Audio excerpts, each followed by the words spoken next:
बोलो विष्णु भगवान की जय। राधे राधे, जय श्री कृष्णा। प्यारे दोस्तों, धार्मिक कथाएं चैनल में आपका हार्दिक स्वागत है। दोस्तों, एकादशी का व्रत रखने वाले भक्तों को विष्णु का आशीर्वाद प्राप्त हो तथा सारी मनोकामनाएं पूरी हो, ऐसी ही मंगल कामना करती हुई आज मैं द्वादशी तिथि में सुना रही हूँ तुलसी माता की संपूर्ण कथा, जो कि एकादशी व्रत का पारण करने से पहले अवश्य सुननी चाहिए। हिंदू धर्म में तुलसी को विशेष महत्व दिया गया है। तुलसी को हरि बल्लवा भी कहा जाता है, क्योंकि विष्णु जी को बहुत प्रिय है। बिना तुलसी दल के विष्णु की पूजा अधूरी मानी जाती है। इसलिए एकादशी तिथि का व्रत रखने वालों को द्वादशी तिथि पर तुलसी पूजा अवश्य करनी चाहिए, क्योंकि एकादशी के दिन हम सिर्फ तुलसी माता की कथा सुन सकते हैं, तुलसी मैया की पूजा नहीं कर सकते। कहा जाता है कि माँ तुलसी स्वयं भगवान विष्णु की पूजा में लीन रहती है। अगर हम तुलसी में जल सींचते हैं तो उनकी तंद्रा भंग होती है। इसलिए एकादशी के दिन तुलसी के पौधे में जल नहीं सींचना चाहिए। जहाँ तुलसी माता में जल सींचा जाता है और पूजा की जाती है, वहाँ रोग कष्ट दरिद्रता सब दूर हो जाती है। उस घर में माँ लक्ष्मी का वास हमेशा रहता है। आइए सुनते हैं तुलसी माता की संपूर्ण कथा। बोलो विष्णु भगवान की जय। बोलो तुलसी मैया की जय। आज मैं आपको जो तुलसी माता की कथा सुनाने जा रही हूँ, वह शंखचूड़ और तुलसी के नाम से सुनी जाती है। वृंदा कैसे तुलसी बनी, जय पौराणिक कथा सुनाने जा रही हूँ। शंखासुर नाम के एक राक्षस था।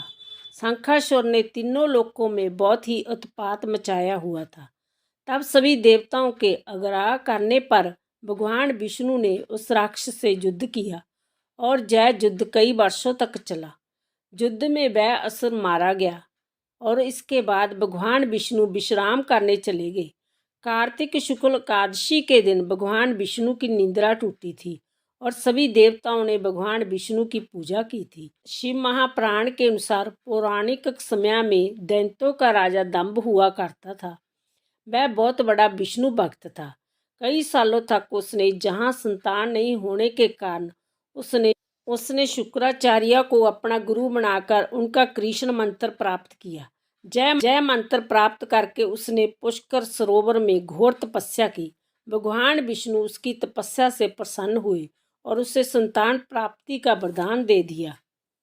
भगवान विष्णु के वरदान से राजा दंभ के जहाँ एक पुत्र ने जन्म लिया। इस पुत्र का नाम शंखचूड़ रखा गया। बड़ा होकर शंखचूड़ ने ब्रह्मा जी को प्रसन्न करने के लिए पुष्कर में घोर तपस्या की। उसकी तपस्या से प्रसन्न होकर ब्रह्मा जी ने उसे वरदान मांगने को कहा। तब शंखचूड़ ने वरदान मांगा कि वह हमेशा अजर अमर रहे। वह कोई भी देवता उसे नहीं मार पाए। ब्रह्मा जी ने उसे जय वरदान दे दिया और कहा कि वह बद्री वन जाकर धर्मध्वज की पुत्री तुलसी जो तपस्या कर रही है उससे विवाह कर ले। शंखचूड़ ने वैसा ही किया और तुलसी के साथ विवाह के बाद सुखपूर्वक रहने लगा। उसने अपने बल से देवताओं, असुरों, दानवों, राक्षसों, गंधर्व, नागों, किन्नरों, मनुष्य तथा त्रिलोकी के सभी प्राणियों पर विजय प्राप्त कर ली।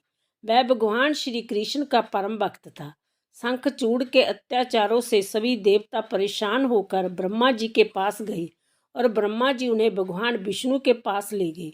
भगवान विष्णु ने कहा कि शंखचूड़ की मृत्यु भगवान शिव के त्रिशूल से ही होगी। अंत आप उनके पास जाए। भगवान शिव ने चित्ररथ नामक गण को अपना दूत बनाकर शंखचूड़ के पास भेजा। चित्ररथ ने शंखचूड़ को समझाया कि वह देवताओं को उनका राज्य लौटा दे, परंतु शंखचूड़ ने मना कर दिया और कहा कि वह महेश्वर से युद्ध करना चाहता है। भगवान शिव को जब यह बात पता चली तो वह युद्ध के लिए अपनी सेना लेकर निकल पड़े। इस तरह देवता और दानवों में घमासान युद्ध हुआ, परंतु ब्रह्मा जी के वरदान के कारण शंखचूड़ को देवता नहीं हरा पाए। भगवान शिव ने शंखचूड़ का वध करने के लिए जैसे ही अपना त्रिशूल उठाया, तभी आकाशवाणी हुई कि जब तक शंखचूड़ के हाथ में श्री हरि का कवच है और इसकी पत्नी का सतीत्व अखंडित है, तब तक इसका वध असंभव है। आकाशवाणी सुनकर भगवान विष्णु वृद्ध ब्राह्मण का रूप धारण कर शंखचूड़ के पास गए और उससे श्री हरि का दान से मांग लिया। शंखचूड़ ने जय कवच बिना किसी संकोच के दान कर दिया। इसके बाद भगवान विष्णु शंखचूड़ का रूप बनाकर तुलसी के पास गए। शंखचूड़ रूपी भगवान विष्णु ने तुलसी के महल के द्वार पर जाकर अपनी विजय होने की सूचना दी। जय सुनकर तुलसी बहुत प्रसन्न हुई और पति रूप में आए भगवान का पूजन किया व रमण किया। ऐसा करते ही तुलसी का सतीत्व खंडित हो गया और भगवान शिव ने युद्ध में अपने त्रिशूल से शंखचूड़ का वध कर दिया। तब तुलसी को पता चला कि वह उनके पति नहीं, वह तो भगवान विष्णु है। क्रोध में आकर तुलसी ने कहा कि आपने छलपूर्वक मेरा धर्म नष्ट किया है और मेरे पति को मार डाला है। मैं आपको श्राप देती हूँ कि आप पाषाण होकर धरती पर रहें। तब भगवान विष्णु ने कहा, देवी तुम मेरे लिए भारतवर्ष में रहकर बहुत दिनों तक तपस्या कर चुकी हूँ। तुम्हारा जय शरीर नदी रूप में बदलकर गंडकी नदी के रूप में प्रसिद्ध होगा। तुम पुष्पों में श्रेष्ठ तुलसी का वृक्ष बन जाओगी और सदा मेरे साथ रहूंगी। तुम्हारे श्राप को खत्म करने के लिए मैं शालिग्राम बनकर रहूंगा।